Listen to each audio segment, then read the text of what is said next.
네, 안녕하세요. 세 번째 강의 마지막 강의입니다. 이어서 시작하도록 하겠습니다.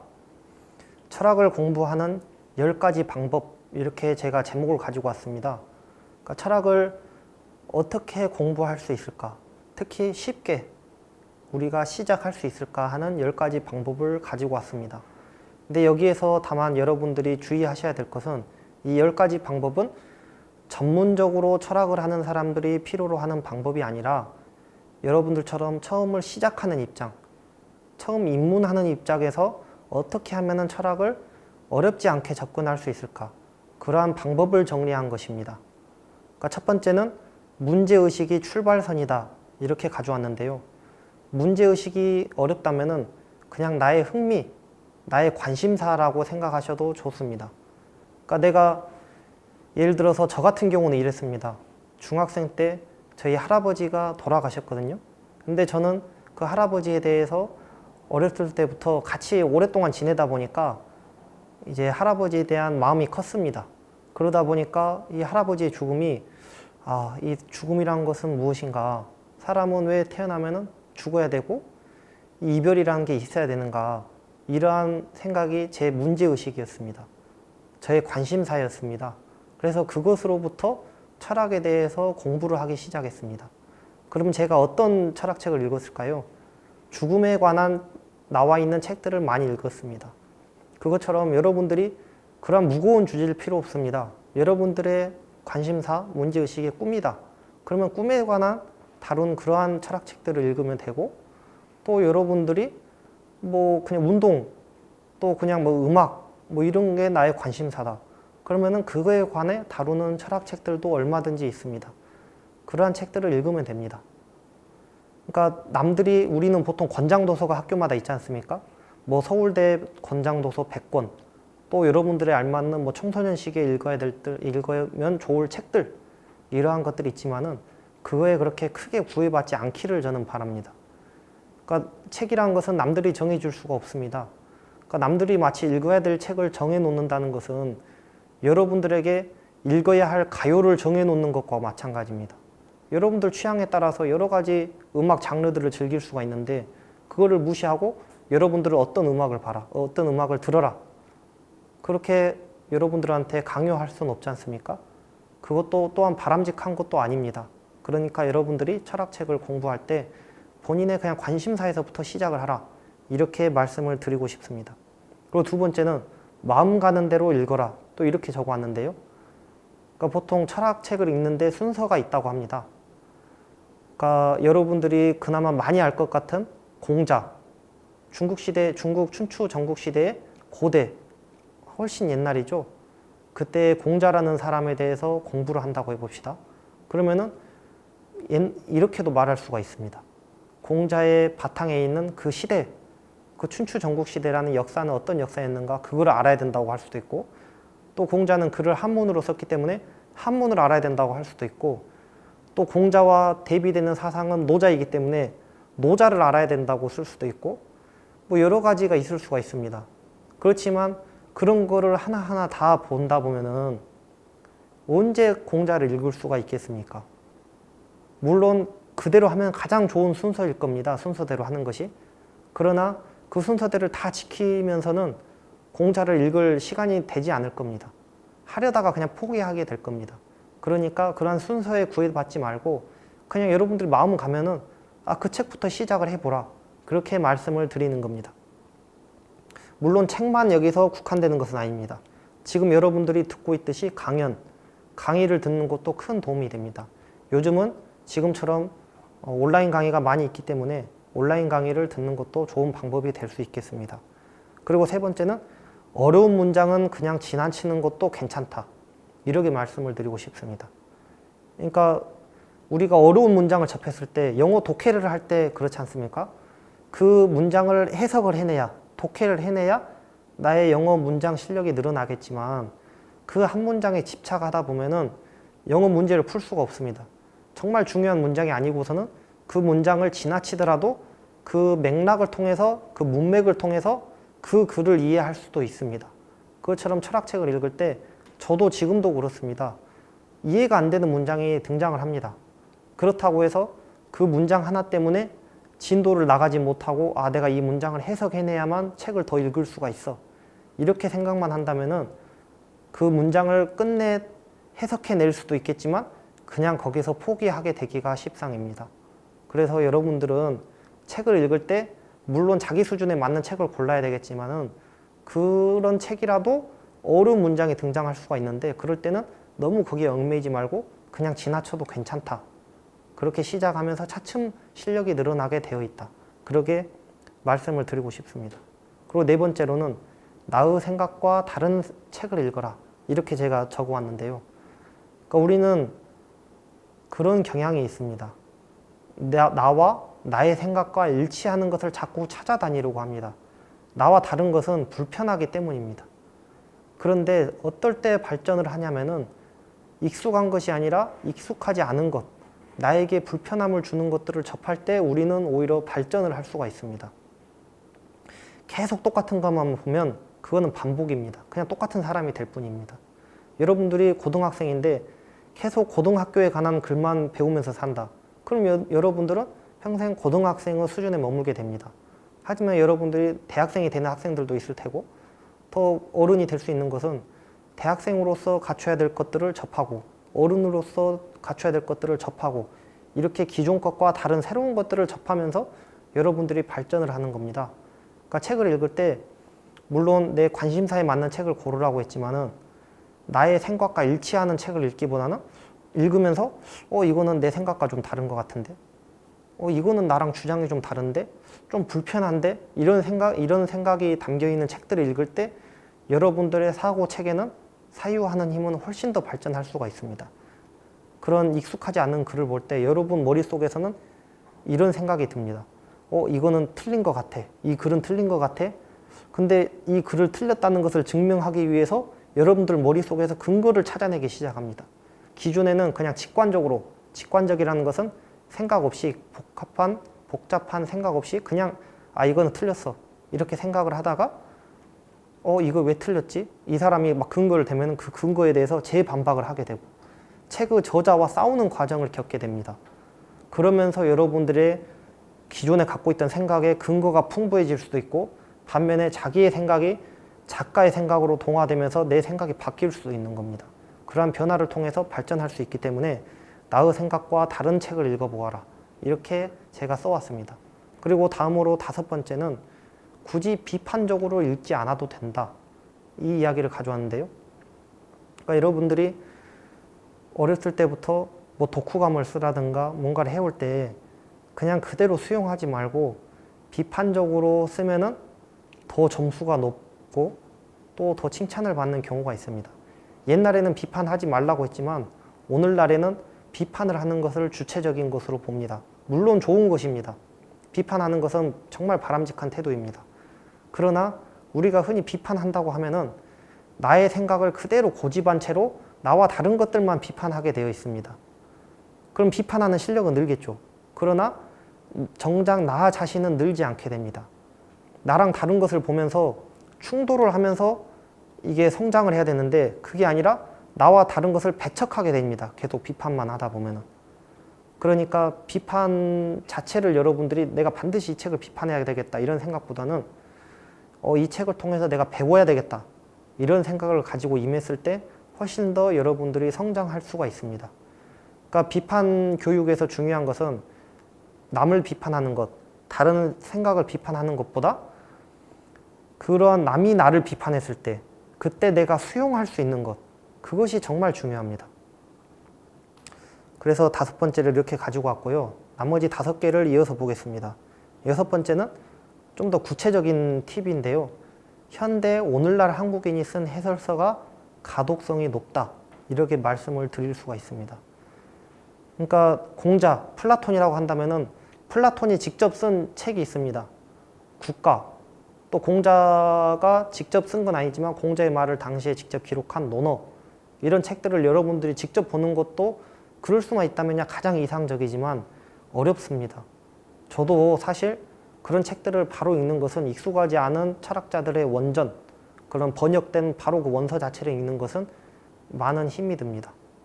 여러분들은 더욱 그럴 거라고 생각을 합니다. 그런데 철학은 보통 원전을 읽어야 된다, 원전을 읽어야 된다 그렇게 이야기합니다. 그러니까 물론 그것은 맞지만 원전을 읽는 것은 중요하지만 먼저 해야 될 순서는 아닙니다.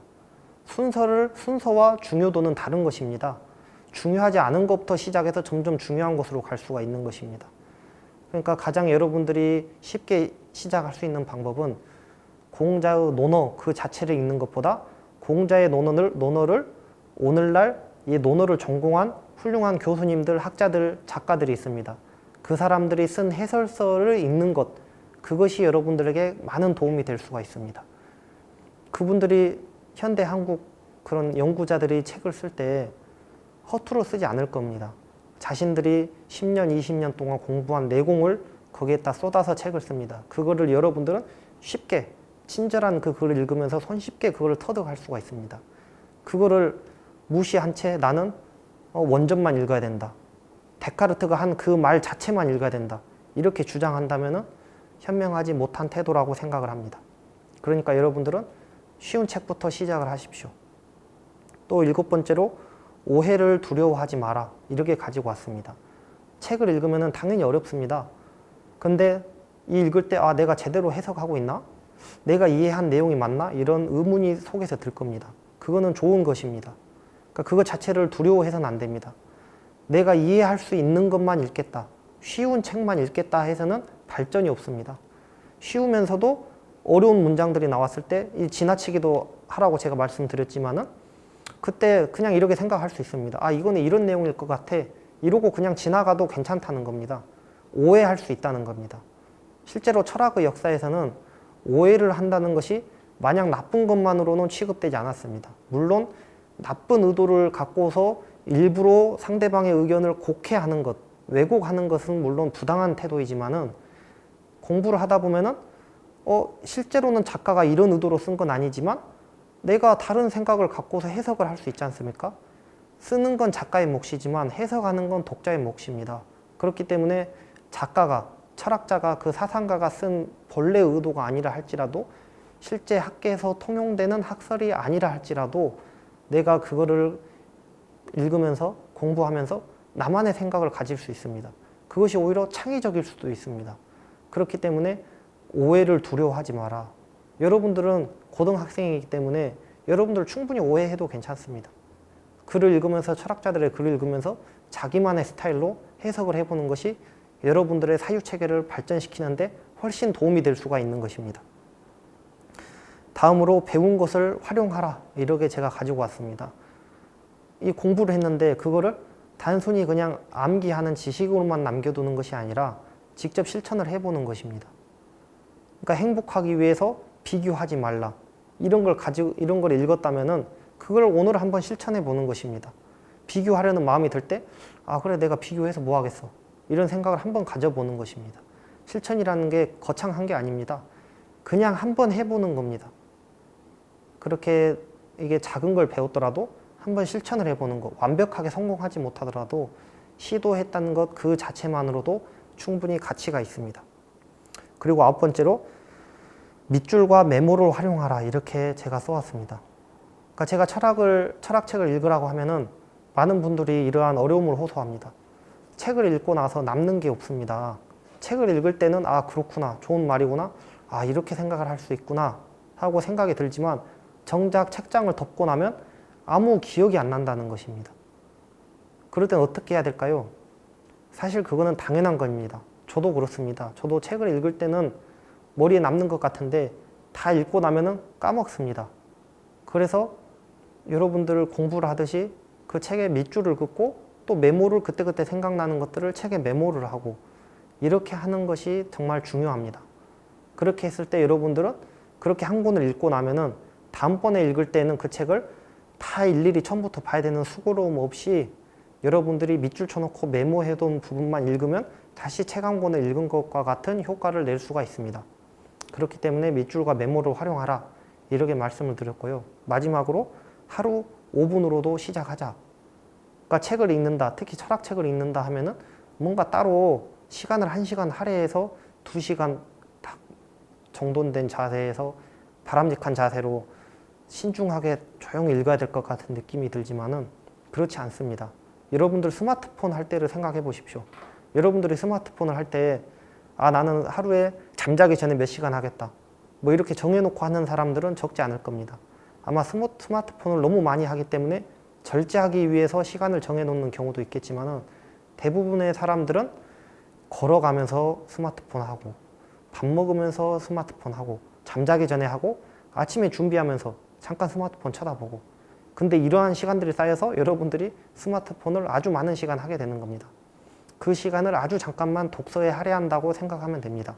그러니까 독서 시간을 따로 잡는 게 아니라 스마트폰 보듯이 잠깐 걸어 다닐 때 잠깐 이동하는 수단에서 교통수단에서 아니면 잠자기 전에 잠깐 시간 날 때 잠깐 이때 하루에 5분이라도 본다면은 여러분들의 삶이 크게 변화할 수 있다 저는 그렇게 생각합니다.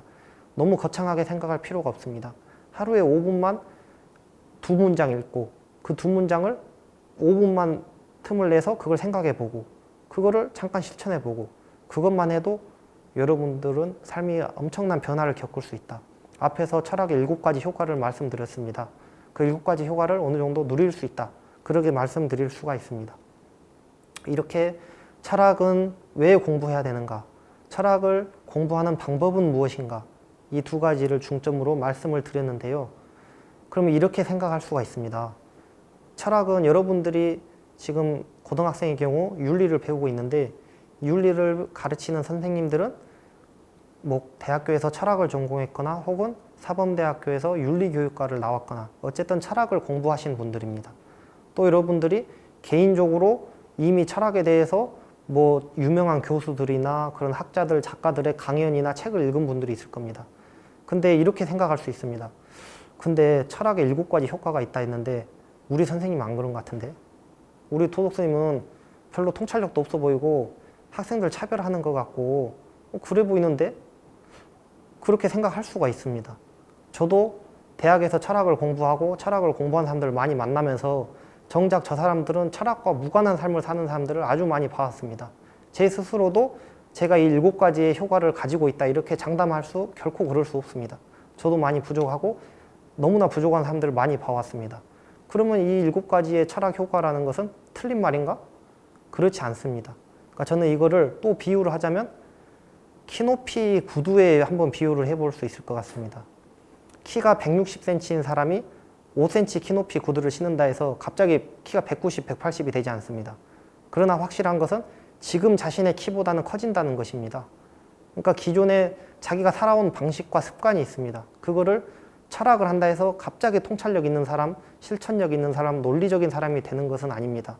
그러나 자신의 키에서 키높이 구두를 신으면 어쨌든 몇 센치는 커져 보이는 것처럼 키가 커져 보이는 것처럼 철학이라는 것을 공부했을 때 갑자기 질적인 엄청난 변화가 생기는 것이 아니라 기존보다는 나은 사람이 된다는 것입니다. 그러니까 여러분들이 생각했을 때 도덕 선생님이, 윤리 선생님이 별로 통찰력이 없는 것 같은데 저 선생님은 철학 공부한 거 맞아? 이렇게 생각이 든다면은 이렇게 한번 생각해 보십시오.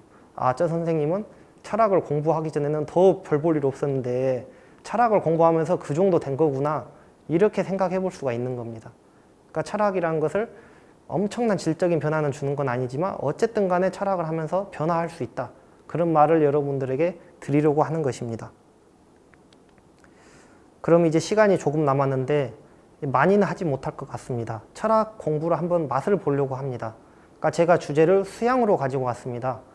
그러니까 보통 철학에 대해서 맛을 본다 하면은 뭐 공자의 사상에 대해서 쭉 살펴보거나 이렇게 하기 쉬운데 여러분들이 좀 더 흥미를 가지게 하기 위해서 한 사람만 하면은 좀 지루하잖아요. 그래서 수양이라는 주제를 가지고 여러 사람들을 한번 가지고 와봤습니다. 몇 명만 살펴보겠습니다. 그릇이 모나면 담긴 물도 모나다 라는 말을 순자라는 사람이 있습니다. 순자는 앞에서 살펴보았던 청출어람을 이야기한 성학설을 주장한 그 사상가입니다. 그러니까 우리가 어떤 말을 할 때도 그렇고 어떤가 자신의 행동을 할 때도 그렇고 그 가장 중요한 것은 그 사람 그 자신입니다. 그러니까 우리가 물을 그릇에 담을 때 물에게 달려 있는 게 아니라 그릇에 달려 있습니다. 물의 모양은. 그러니까 그릇이 네모 그릇이라면은 거기에 담겨 있는 물은 네모가 되고 세모 그릇이라면 거기에 담겨 있는 것은 세모가 됩니다. 그러니까 우리가 무언가를 하기 전에 과연 나는 무엇인가? 나는 어떤 사람인가? 그거를 여러분들이 한번 생각해 봐야 됩니다. 그러니까 내 그릇은 어떤가? 그거를 한번 생각해 봐야 된다. 이런 이야기를 순자가 하는 것입니다. 그래서 위에 상단에 써져 있죠. 모든 일은 나로부터 시작한다. 이 수양이라는 것이 다른 게 아닙니다. 수양이라 했을 때 절에서 스님들이 하는 것, 또 수도원에서 수도사들이 하는 것, 신부님들이나 그런 종교인들이 하는 것만이 수양이 아닙니다.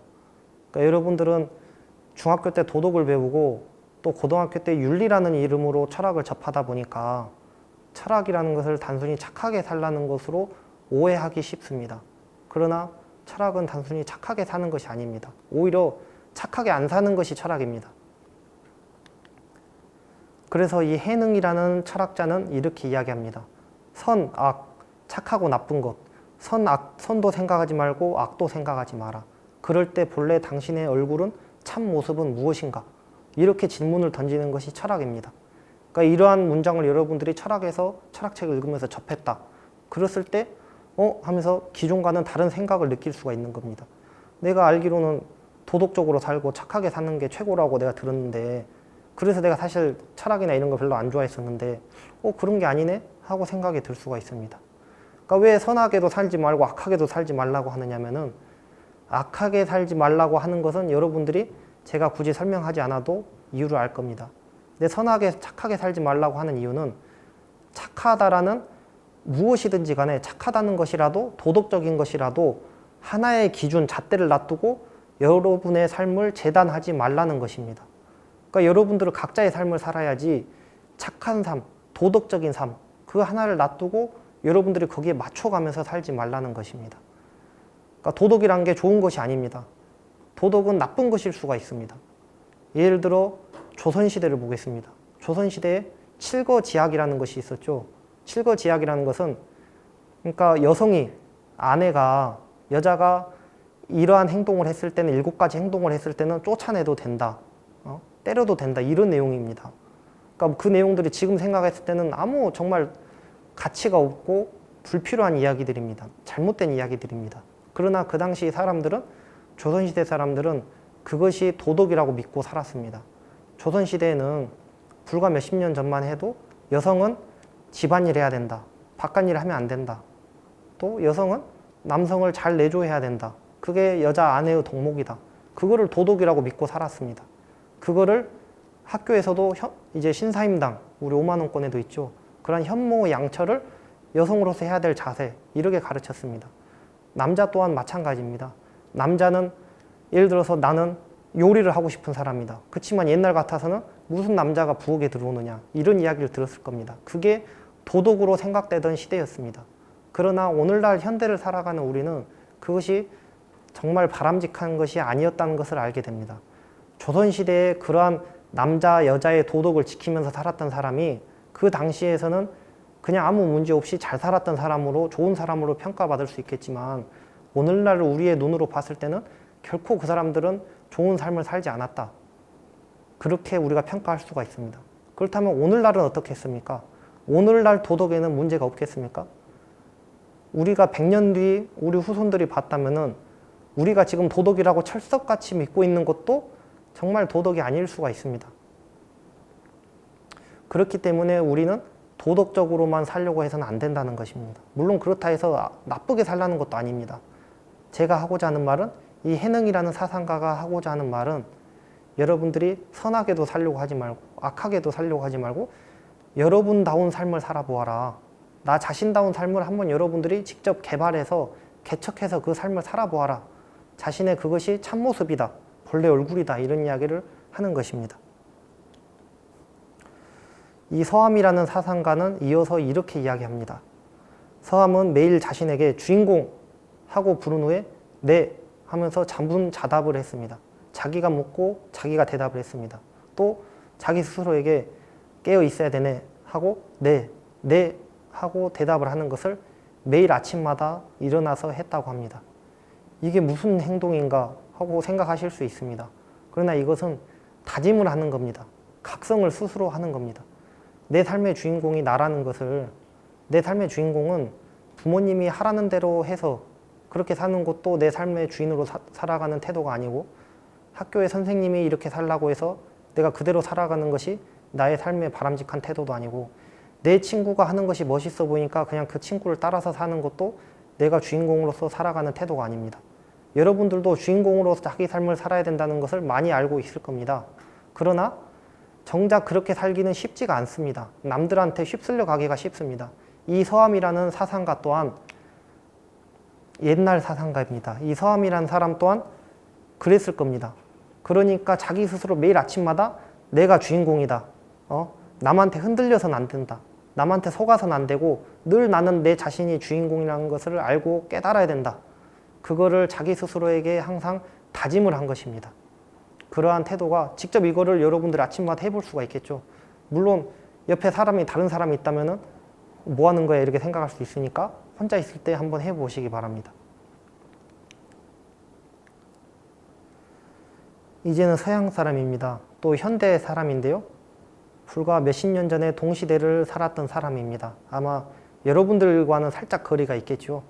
그러니까 이제 프랑스 사람인데 미셸 푸코라는 사람이 이렇게 이야기했습니다. 각자의 삶이 예술 작품이 될 수는 없을까? 주택도 예술의 대상이 되는데 왜 우리의 삶은 그렇게 안 되는 걸까라고 이야기를 했습니다. 여기서 작품이라는 말이 나옵니다.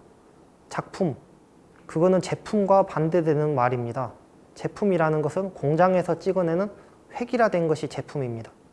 반면에 작품이라고 하는 것은 그 자체가 고유한 가치를 갖는 예술가들의 창작품이 작품입니다. 그러니까 우리의 삶을 제품 같은 삶과 작품 같은 삶으로 나눌 수가 있을 것 같습니다.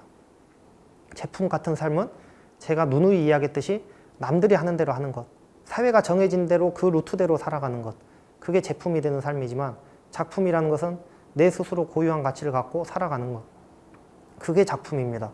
구체적으로 이야기를 했을 때 우리의 삶은 모두가 작품이 되면 좋을 것입니다. 이 미셸 푸코도 그렇게 이야기합니다. 집, 우리가 살고 있는 집도 예술 작품이 될 수가 있는데 우리의 삶은 하물며 우리 인생은 작품이 되어야 되지 않겠는가.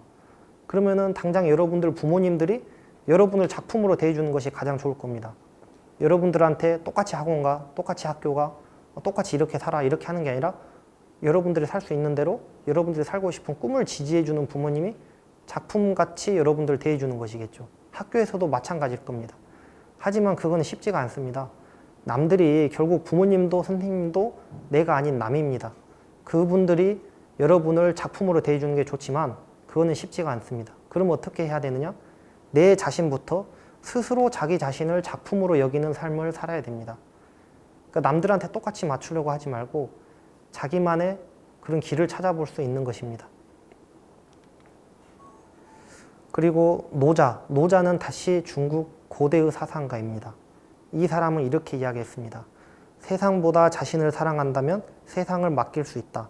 반면 자신을 바쳐 세상을 사랑하려 든다면 어찌 세상을 맡길 수 있겠는가. 우리의 상식과 괴리되는 말처럼 느껴집니다. 우리는 나를 바쳐서 세상을 구하겠다. 세상을 위해서 나를 헌신하겠다. 이런 생각을 가지고 있는 사람이 대통령이 되어야 되고 그런 사람이 훌륭한 사람이다. 이렇게 생각을 합니다.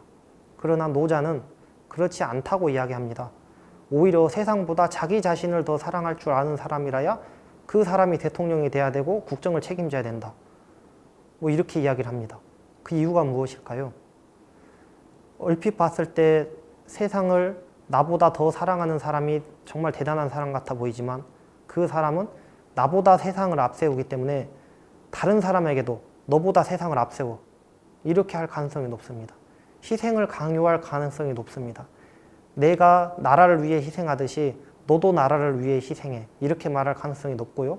또 나의 가치관, 나의 고유한 개성보다는 큰 공동체, 이 사회, 이 국가의 가치를 더 앞세울 가능성이 높습니다.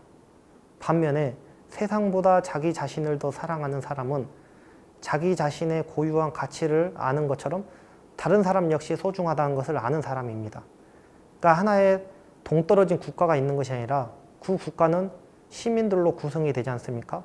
국가보다 국민을 더 생각하는 사람이 세상보다 나 자신을 더 아끼는 사람입니다. 그러니까 여러분들을 보고 대통령 나중에 출마해라 이런 뜻만이 아닙니다.